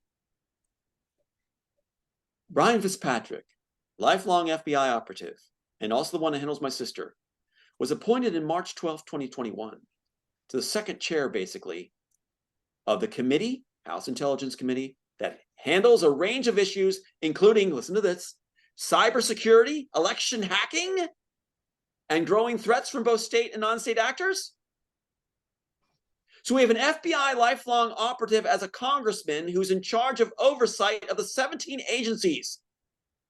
The HPSCI is charged with the oversight of the United States intelligence community, which includes the intelligence-related activities of 17 agencies of the U.S. government and military intelligence programs, the military. So as long as Brian Fitzpatrick, that clown, that Pee Wee Herman, is in charge of this committee or second chair, there will be no oversight. But since I pointed it out now, they have a big problem. Because now everything could fall apart for them. Everything could fall apart. Everything could come clear. Everything with him removed, the very man who destabilized Ukraine for the FBI, away from the Ways and Means Committee, revealed that he's in a conflict of interest by being an FBI operative and a congressman. With him removed, the agencies, 17 agencies, no longer have anybody to protect them from oversight, and Congress gets the reins back over the intelligence committees, and they'll start, our agencies, and they'll start to behave themselves. And you saw 4-4 after I released all this. 4-4 was typed across my phone. Well, that makes sense. Thank you. You're right. And who's the only guy that would know it? The one that has his sister being handled by the very man in place, the Joker in the Watchtower. The Joker, the Pee Wee Herman of the FBI. the one that destabilized Ukraine in 2014, the one that pays her all these awards. Anyway, go ahead. Sorry. Go ahead, Chad. You were muted. Go ahead. Oh, that's okay. Wasn't it a paid holiday that he awarded your sister the school system or something? Let me show her you name. Let me go back to share screen. We'll look at the actually date. Right, back to share screen, because I think it's a great question. Let's go to my sister's thing. Let's see if I can find it here. Catch file. Let's see here. Go over. Are you there? No. Okay. Let's go to. Wait, I'm gonna find it for you. Where is she? Where is she hanging out? Here, right here. Boom. After the 302 on me, which failed, Representative Brian Fitzpatrick, lifelong FBI operative, has a picture of the red dress witch, my sister, getting the reward the day after the 302 failed, wearing the red dress of the cult. Right there, on the floor of Congress. After the other 302 attempt, he puts her into the congressional records, honorary, after the 302 attempt. See what's going on? Also, does he hang out with her all the time? You bet your booty. There's the monster, the sister turned Jekyll Hyde, next to Brian Fitzpatrick. Always together, Wow. always being promoted, brags about black tie dinners, rewards, trips to the Caribbean, everything else. It's happening. What does he enact? This right here. Look at this right here. What's your sister's name, Tom? Julia Zarco. Yeah, that's what I was reading. Wow. I disown her. I disown her publicly as one of the worst people on the planet to sell out when I took care of her person. So here, look at this. And we all know what those trips to the Bahamas are about. Oh my God. The same place the Arab official went and Trudeau went in the Mediterranean. The same place she gets to go to, and London, and San Diego, and New York, all the same year, and has maid service that even does her floorboards. I mean, my God, did she get the rewards? President of school psych people in Pennsylvania. Also, top psych person, thanks to Fitzpatrick. All these rewards are given to her to destroy her brother and fake 302s. Now, look at this. Fitzpatrick's statement on the Justice in Policing Act. Oh, that sounds interesting. Sounds like Nazi Germany's policies. You can see Hitler getting up there and saying, Justice in Policing Act, right? So here you have Brian Fitzpatrick again, issues it. Now, look what he's doing here. Legislation that called for needed reform, in whose opinion, but legislation that we were also aware had several flaws, mainly regarding qualified immunity. He is saying that he is going to push it forward for a universal immunity for all police force individuals, that they cannot be prosecuted, accused of any crimes, because police officers never commit crimes. Complete immunity. You're not allowed to do anything to them. Oh my gosh, that's dangerous. After the 302 attempt, for whom? This clown. I give you the biggest clown in Warrington Township, possibly the Pennsylvania state of Pennsylvania. Chief of Police, Warrington Township, Daniel Friel, who has the mind or intelligence of what, 1 as far as IQ? You can tell. Look what's behind his head. Can you read that? What's behind his Yellow head? brick. That's right. FBI, Yeah. Yellow Brick Road. Is that a joke? Let's take a look real quick. What's on the flag for him? Hold on. Here we go. Let's look at the flag behind it. Look at this guy. He looks like the Larry Wachowski. He looks like Larry Wachowski. The brain of a P who never released any, who's enacted all the 302 SWAT attempts on me, right? Even when I left Texas, he tried to chase me down. FBI National Academy. He's so proud of being an FBI goon. Because look what happens here. Here is the FBI camp, and where's it at? You can see it, right? Where's it at? Quantico, Virginia. I wouldn't be surprised he's also being handled by Scientology. Oh, nailed it. Now watch this. Let's look at the goon squad. There's my sister. Okay, here we go. Look at this guy. Look at this, guys. Okay, here you go. Here is your finest. Now, of course, defining finest for the FBI, you would imagine that agents have to go through rigorous education, right? I mean, high-level education. Would you imagine master's degree maybe to be high-up agent, right? Right? What are these goons right here? What do they need? A high school equivalency. To be selected, you have to be selected. You cannot Just be picked. Just walk in and apply. What ethnic group do you see here specifically, universally? Very white, fat, out of shape, middle-aged, white. I was about to say a bad word that begin with F. Pluralized. Do they look like they're running? Look at this guy right here. Is he running? Or is he just little steps next to him? Bob next to him, little steps. They're earning their yellow brick. Their yellow brick road, which means they'll be goons for the FBI. At Quantico, Virginia, they never thought all this would be revealed. Look at all these little goons. They are all chief of police across the country, handpicked, with high school equivalencies at least, to be given a week or two program. Look at this little board shorts, aren't you sexy? So they get to be picked for the FBI to be goons to sell out the citizenry so SWAT teams can go in and destroy anybody the FBI wants who's a threat to them. See what's going on here? War crime time. War crime time. And Right. it kind of, thank you, Tom, and it kind of like connects to when we spoke about on episode 13, where these people, these middle-aged men are getting the okay to come across the border too, from Russia, South Africa, China, Mexico, middle-aged men. Well, I got to do something I've never done in my life, but this is how I feel. To every chief of police that went to Quantico, Virginia, FBI Academy,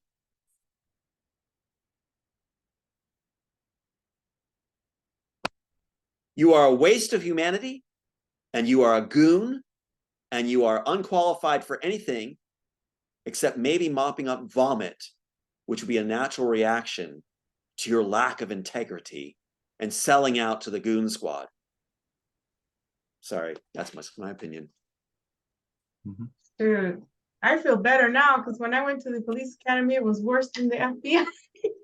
I was told that it was worse than the Marines. So I got trained by the best. But at the same time, I've heard so many times that these guys go to the FBI, and then from the FBI, they're being handled by Scientology. You know what happens after that? You know what happens after these? Blood sacrifices. Blood sacrifices after that to climb the ladder. Go ahead, Tom. They are getting 150 to 180,000 salary for 6 months. They work 6 months, right? I had them tell me, chief policeman telling me, they get to go right away. They're bragging to these foreign countries where we're destabilizing the Middle East and such. They get to work for oil companies and other companies for 6 months in security divisions. They'll get like $180,000.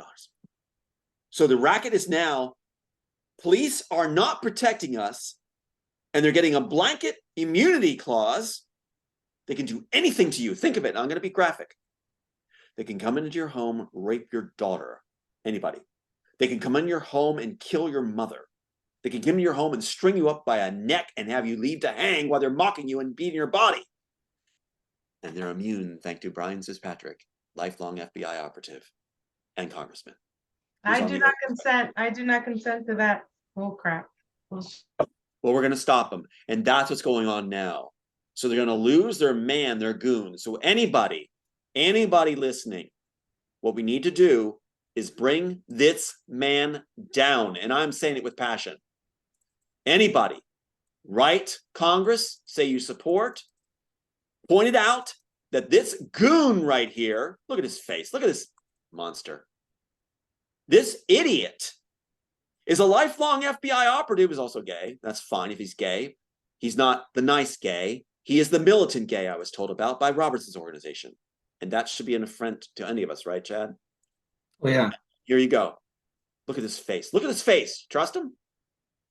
This Pee Wee Herman of the FBI needs to be drummed out of Congress, and then oversight can be done on the 17 agencies and rein them back in, and we can have our country and our world back instead of all these other sovereign nations being destabilized. Look what it says here, too. Are you ready for this? Asked for his opinion, Fitzpatrick's office provided a statement that Shokin was a hindrance to anti-corruption efforts. Viktor Shokin, he was in a sovereign state Ukrainian prosecutor who was protecting the Pentagon from having control on the military of Ukraine.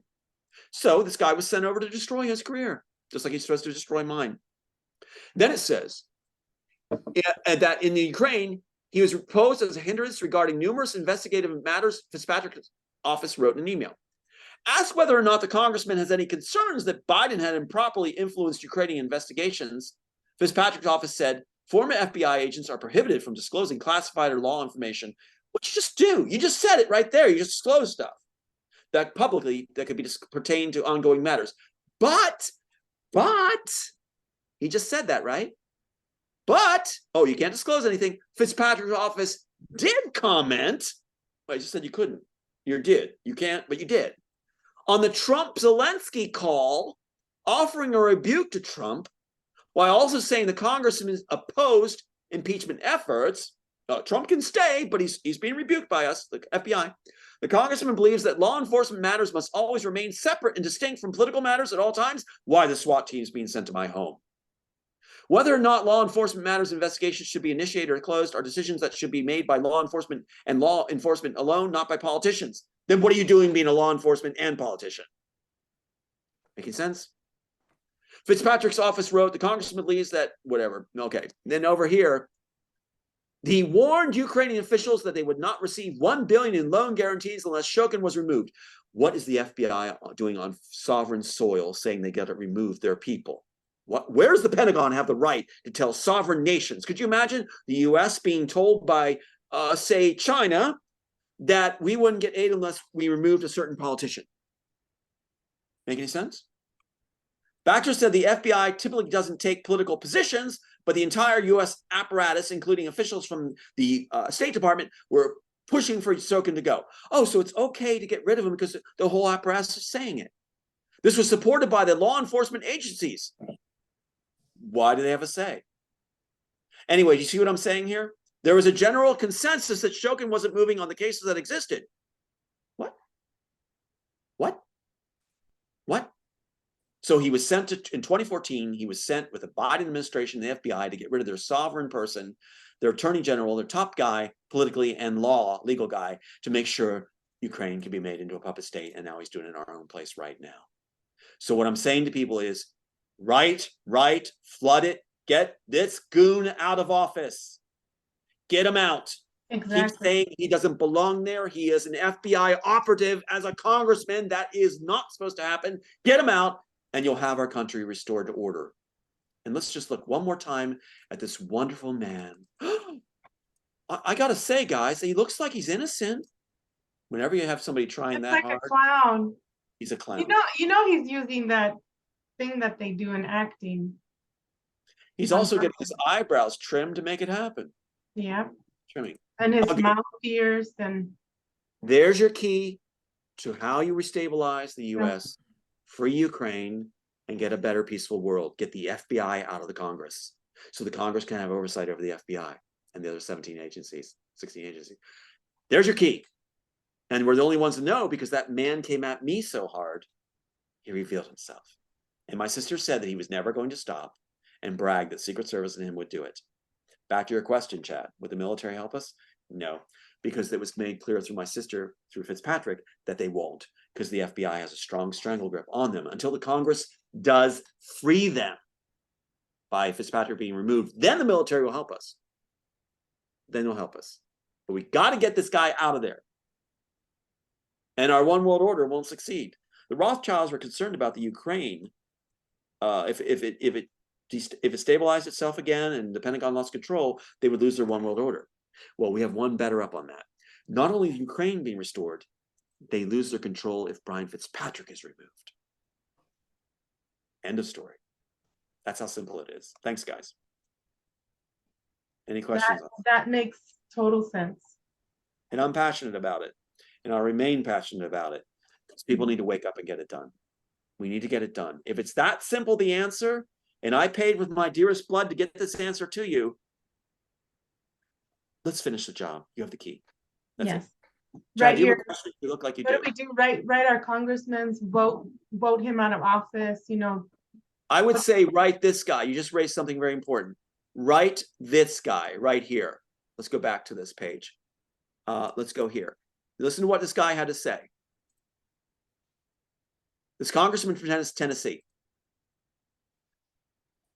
Well, that's why we're going to skip and get some of those names if these folks can stay healthy long enough. But again, I have a piece of legislation, very simple. It just said that when a commercial airline pilot reports a sighting or something unusual, anomaly in the air, that when he reports that to FAA, they report it to Congress. And I was told by leadership that it was blocked by the intelligence community, not the intelligence committee, but the intelligence community. And that is a very chilling effect. If you reach, one could reach through the veil of government and pierce it to the point of we do not have access to something. You've got to start asking yourself who the hell's in control. But you guys also should too be asking these.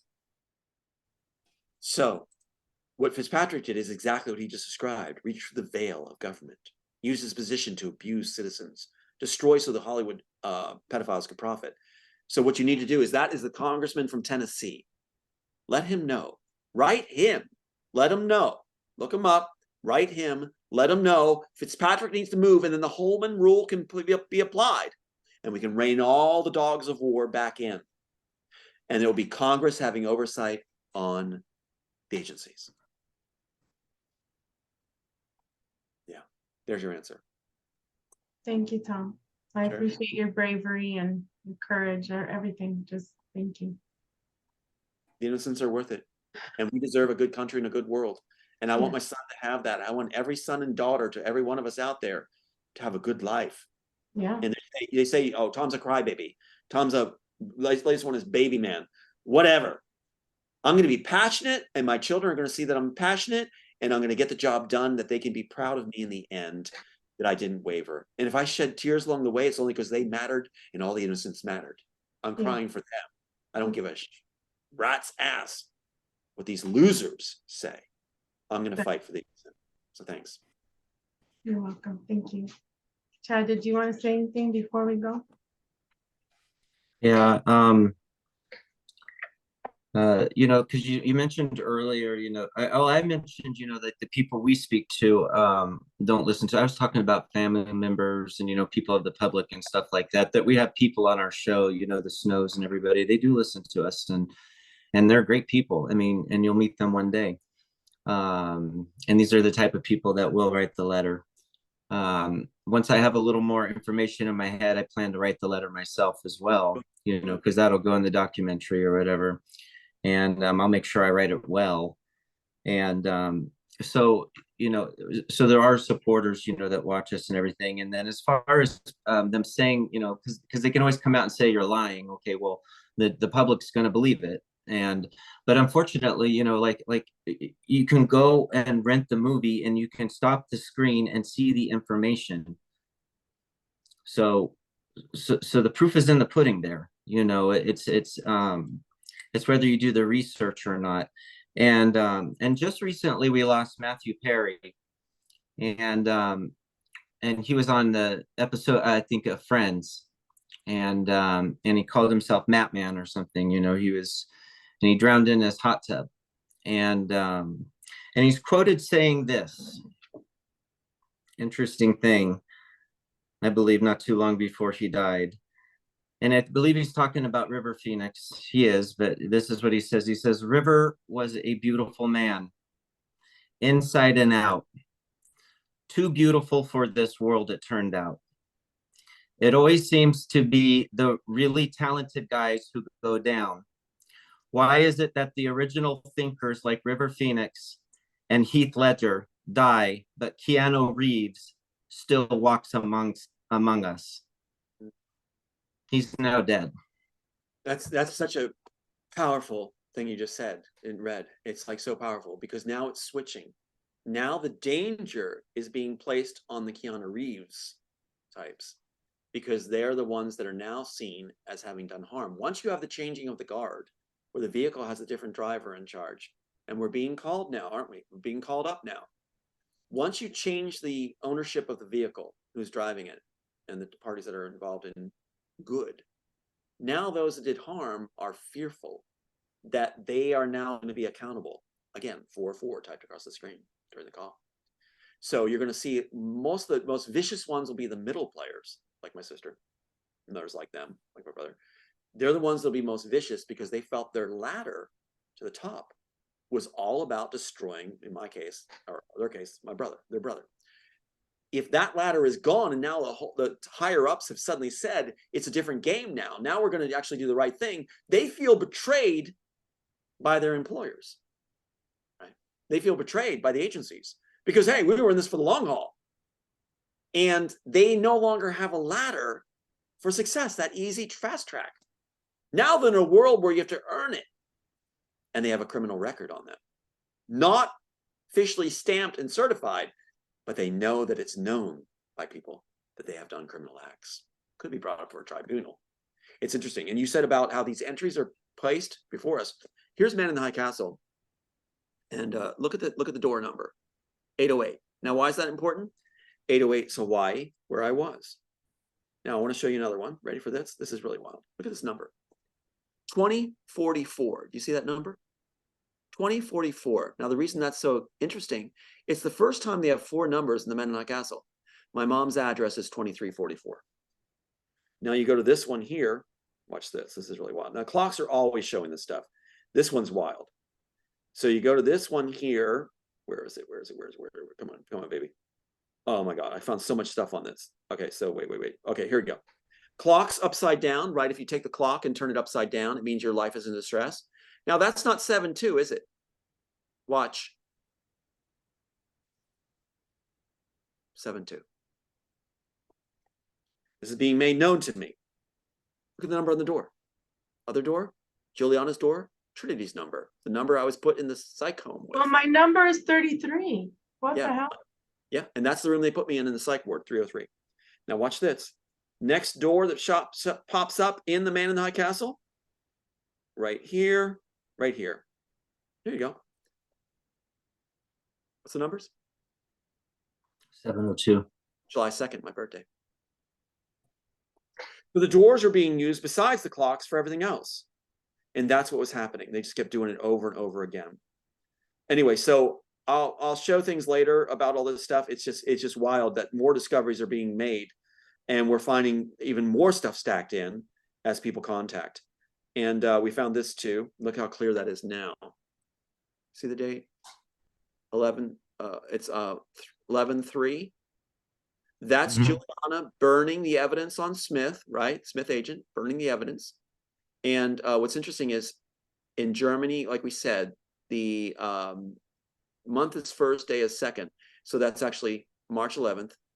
And whose birthday is March 11th? Watika Ball. Right. And then we just found this one last thing I'll show you too. Just so many things being found, but I want to show this one last thing to you. It's just pretty amazing how far they went on this. Here is the one shot again of, oh, wait. Yeah, okay. Yeah, okay, got that. I'll show it later, the other one.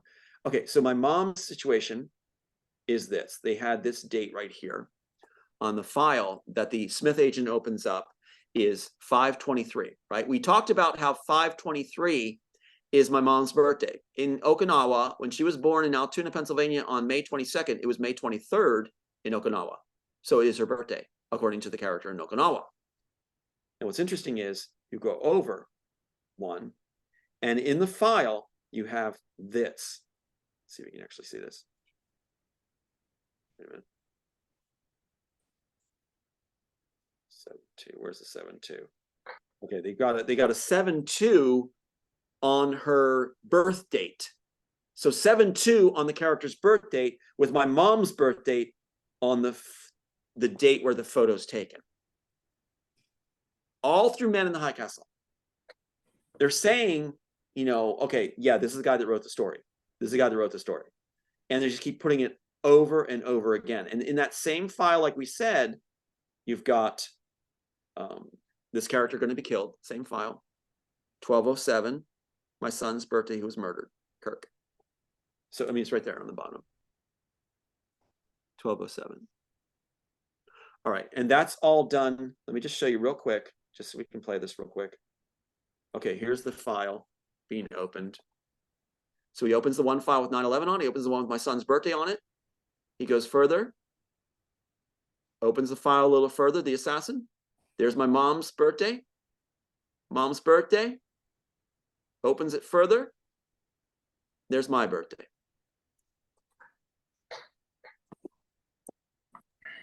That is not a coincidence. No. That's how they use their satanic rituals, and that's how they have to show the public the truth. And if you're not listening, then people will miss it. Because of being the Yeah. author of the piece, because of being the author of this, because everything was right. So as Neo's an anomaly in the Matrix, which is actually the Immortals, they copyright the title Immortals, not Matrix. So as Neo is as a anomaly in the Immortals, so am I considered, because of everything being true in the script. That's a problem for them, because we're talking about in the script about a one world order that's going to happen, and we need to make it a better. If that's the case, then we need to make it a better one world order for the innocents to be valued. That's the message that Neo is bringing. That's the message I wrote about. That's the message in the Immortals screenplay, the original work. Then they copyright the Immortals and give it to Tom Hanks, Wendy Washington, and others to take credit for it at the very year they were filming it. Okay, this is why I wanted to also, this is part of this show, is I have a lot of people sending me things on Instagram about Sophia Stewart, and I keep telling them, no, she is not the one that wrote the movie The Matrix. They took it, from Tom, and they sent me a video where she's talking about the AI and then the Jesus, the Savior. And I really wanted to go through Matrix 1, 2, 3, Revolution and all that, for you to tell the public, what did you mean to, we've talked about it many times, but I just wanted to see if you want to go through Matrix 1, 2, like that, to see what you intended. Because Sophia Stewart's saying something, and you just said right now, everything that's actually to get rid of the New World Order and to replace it. Yeah, and then that actually reminds me of the vision. It was a vision, I was awake, that I had of boots on the ground. And the only people that were able to drive around were the ones that had the white piece of paper giving it to the military. So, hey, Well, we're here's getting Fitzpatrick out of there. We are. That's right. He's the agent. He's the Agent Smith. Now, what you've got is this.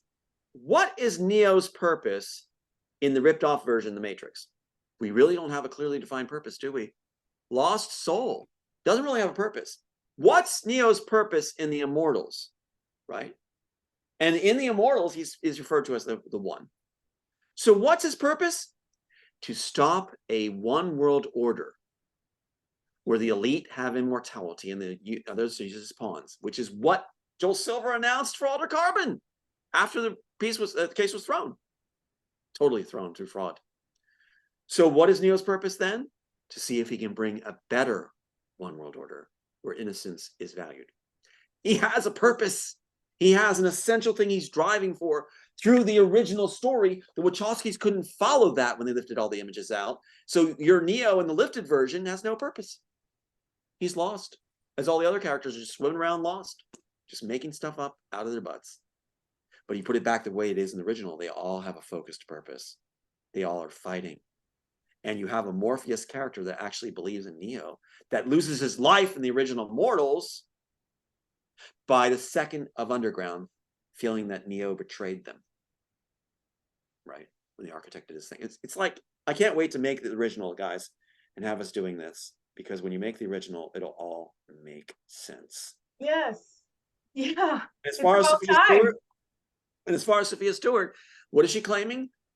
The red pill is based on the blood of the children and is the good pill. Yeah. Seriously? Thoughts? After I said the blue pill. Yeah.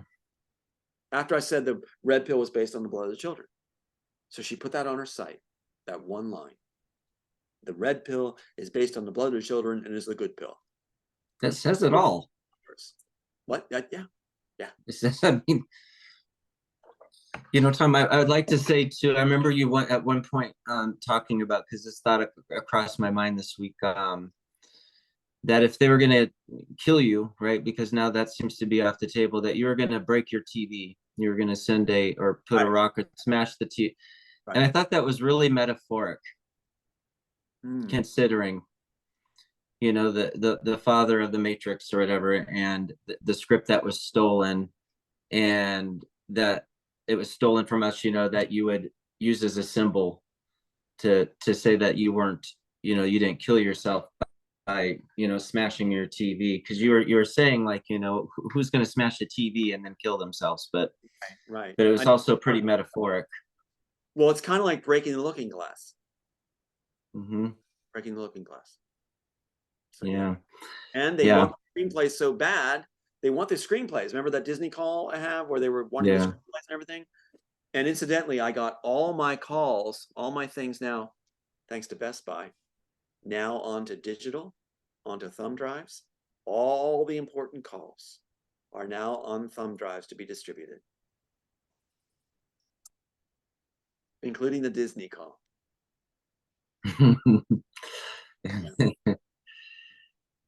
Yeah, that one's going to be a fun You one. rock, Tom. They said when you hit them, keep them down. Don't let them even get up. And we're going to keep watching until they decide to do right. So now that they type 4-4 across the screen, now they got to prove themselves. The tables None of have my loved turned. ones, and here's what I'm going to say. None of my loved ones get harmed, and you guys are loved ones to me. None of my loved ones get harmed. The naysayers, do what you want with. But those that are actually believing and standing up and not canceling shows, not striking shows with lies, those that are good, I'm asking you to be protected. Yeah, me valued. too. Me And too. I want them safe. And that goes for all that are being true. That's what I'm asking. So 4-4 is going to be proven. Protect those I care about. Me too. And oh my gosh, I don't want to end it, but I know I have in a little bit. There's a reason why that there was a certain Navy guy that came on my show. Remember the Navy whistleblower? Mm-hmm. Well, I ratted him out. I said something's wrong with this guy, and later on, Journey to the Truth found out he was a pedophile, and I still have it on my Instagram, the code breaker. Thank goodness I put that video down. However, he brought up Donald Trump to me and Melania. Now, I don't know if he's lying or not, but I brought up Princess Diana. I don't know if this is true or not, but he said that supposedly she's a reincarnation of Princess Diana, Trump's wife, Melania. That or something about the bloodline with the Romanovsky, the ones that were killed, the Russian. Somehow she's being protected, Melania Trump. And he kept telling me he's gonna reappear somehow in your life, but he wouldn't tell me direct. He just kept hinting. I mean, I still have a video, but I put it down. You know, I kept it on my private thing.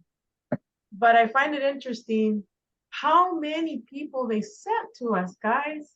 Yeah. To try and spin you around, you know, to get you off the mission. Right, because I always talk about the CERN thing and the Elon Musk thing, even before we started doing the shows. And I kept telling them, no, I do not consent for the children of this earth, for them to take them through CERN portal, the particles, transhumanism, to their earth, to their new earth. I do not consent that. And supposedly Donald Trump has a looking glass, and that's why we as Starseeds were chosen. Some of us had to be in the military, but they chose us to go through the stargates to bring back relics and information from the future to them. Okay, we go through wormholes, we go through portals. I know the other people are like, oh, you're crazy. Okay, think whatever. They have the technology. They have the technology. The agencies. Look at Loki in Disney. Yeah. Says it all. Go ahead. We have the technology to travel at light speed right now. Now they're trying to figure it out. Everybody knows this is clear knowledge now.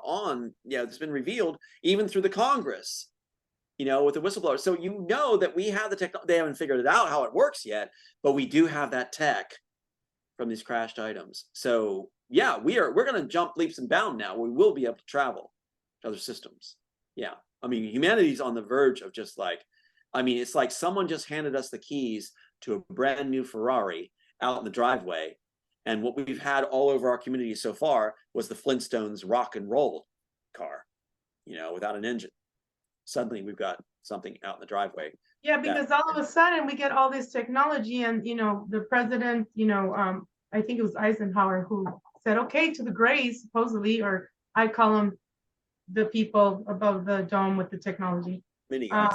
But there's a whole thing with the New World Order, the bad one, with these guys with CERN trying to take the innocent to their world, because when the shit hits the fan, excuse my language, they're gonna be 10-7, they're gonna be gone. Like their soul, nothing can be reincarnate, nothing. They're gonna lose it. And so what they're trying to do, along with the Elon Musk agenda, Mars thing, is to they're so scared. They're trying to get as many people to go with them through this thing to the new world, to a new planet. We So know I say no. I say no. We stay here on Earth, and we'll have that technology. We'll have the med beds for everybody.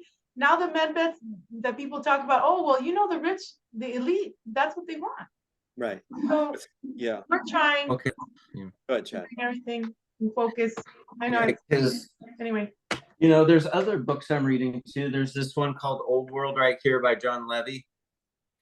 And it talks about the reset, and it talks about how all these buildings around us, they all have a brick interior. They all have a brick wall. Then they got a false facade on the outside.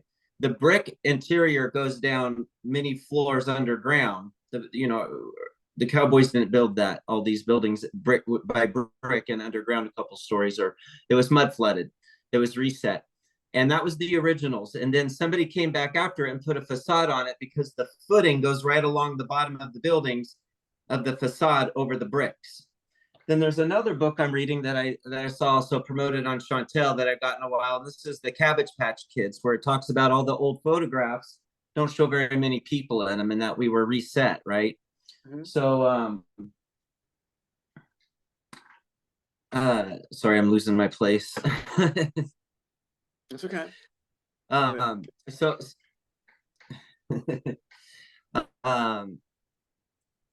okay, where I was at is what I'm saying is that we're not living. Yeah, we're not living in our technology. We can't repair these buildings. This technology isn't ours, but we're using it, and we're going on a false future. But what I see is that we don't need to go back to caveman days. We can stop it where it's at, use the technology we have, even though it's not ours, and go a new direction, because Rome rebuilt Rome. We left England, and now our people might as well be wearing crowns, right? I mean, we're just saying we rebuild what we left. So we can't do that again. We don't want to stop what's going on and then use this technology to go in the direction they were going. But we're at a stepping off point where we can reevaluate our technologies and everything and go a different direction using them, even though they're not ours. Sorry.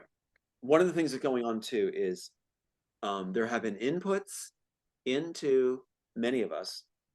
Where did the script come from? Where did this come from? How come everything's right in this? Right?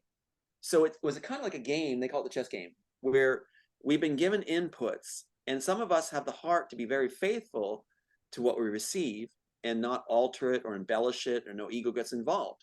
They wanted people without the ego, or to transfer this knowledge and tech and everything, and they wanted to see if we could pick it up. So there's been a battle where we've been the proxies and being used as pawns, basically, to deliver tech, and then it's been this game on the chessboard. It really has been. I see it now. But what's interesting is it's almost like we're going to be entering a vault, and it'll be like, here's everything. And for many people to be mind blown, for some of us that are visionaries, it'll be just like, of course it's there. But we were tested to see if there were actually genuine beings among us, if we were actually genuine and loving and caring, because they know our thoughts. And if we are, then we are a civilization worth saving. They really are neutral about us. They're not, the main game players are neutral, otherworld, of whether they care or not. But we are fascinating to them if we are exceptional in love, caring, and compassion. That interests them. That makes us interesting, especially in the climate we live in and the terror and horror we experience. So with high ups calling now in this particular case, it's also indicative that, or fitting, that the otherworldly stuff is also paying attention. It's like, wow, it's almost like a Job done by observers saying, let's put somebody through hell and see if they stay true. Let's experiment. We have no vested interest in the person, but let's see if they actually come through and stay good, kind, and compassionate. That would be fascinating. Report back to us if that happens. The Job story. And if we did, that bears interest. And by us that do that, we may have just saved humanity because we are interesting. If we weren't interesting, eradicate that planet. So really, those of us that have cared and withstood the Emmas and Imagination Podcasts and all this other Sophia Stewart's and the next Sophia that survived all this garbage and stayed true and on fact with evidence, we may have just saved the planet. We may have just saved the planet, and that feels good.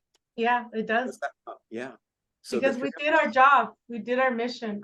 We did it well. What did I want when I told you about that before Chad came on? Even you asked me about what the childhood experience was or the young man experience was. I just wanted to hear, well done, the power. And that's what we're hearing now. Well done.